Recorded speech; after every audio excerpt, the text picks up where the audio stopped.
పక్కన పరమశివుడు ఉన్నాడు, పరమశివుడు ఉంటే పక్కన కుబేరుడు ఉంటాడు. అందుకని ఆయన్ని పిలిచి అప్పడగండి అన్నారు. ఏదో నోట్ రాసి ఇవ్వండి అన్నాడు ఆయన. తప్పకుండా రాసిస్తానన్నారు.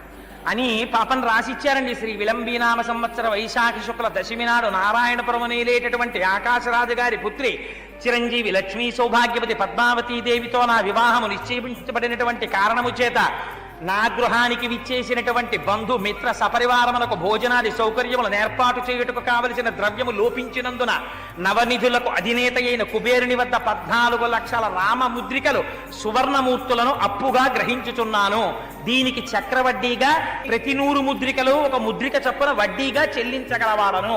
అవతార సమాప్తి అయ్యే లోపల శ్వేతవరాహ కల్పం లోపల ఈ మొత్తాన్ని వడ్డీతో తిరిగి చెల్లించగలవాడను. ఇట్లు శ్రీనివాసుడు తిరుమల అని రాసి చేతిలో పెట్టారు. ఇప్పటికీ ఉంది తెలుసా అండి ప్రామిసరీ నోటు. నేను వెంకటాచలం వెళ్ళినప్పుడు దాని గురించి అడిగితే చూపిస్తారో చూపించరో అనుకుంటూ పాపం నాతో ఒకసారి 50-60 మంది వచ్చారు. శాస్త్రి గారు కూడా వచ్చినట్టున్నారు. అప్పుడు అడిగాం, అయ్యా ఒక్కసారి చాలా దూరం నుంచి వచ్చాం, పురాణంలో చదివి సంతోషిస్తూ ఉంటాం, ఆ ప్రామిసరీ నోటు ఇప్పటికీ రాగి రేకు మీద ఆదివరాహస్వామి వారి పీఠం కింద భద్రపరచబడింది అంటారు.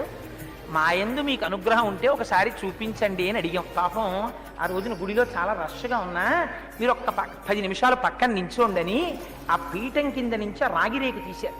తీసి ఆ ప్రామిసరీ నోట్ అంతా చూపించారు. చూడండి ఇదిగో సంతకాలతో సహా ప్రామిసరీ నోట్ ఇప్పటికీ ఉంది వెంకటాచలంలో నోటు.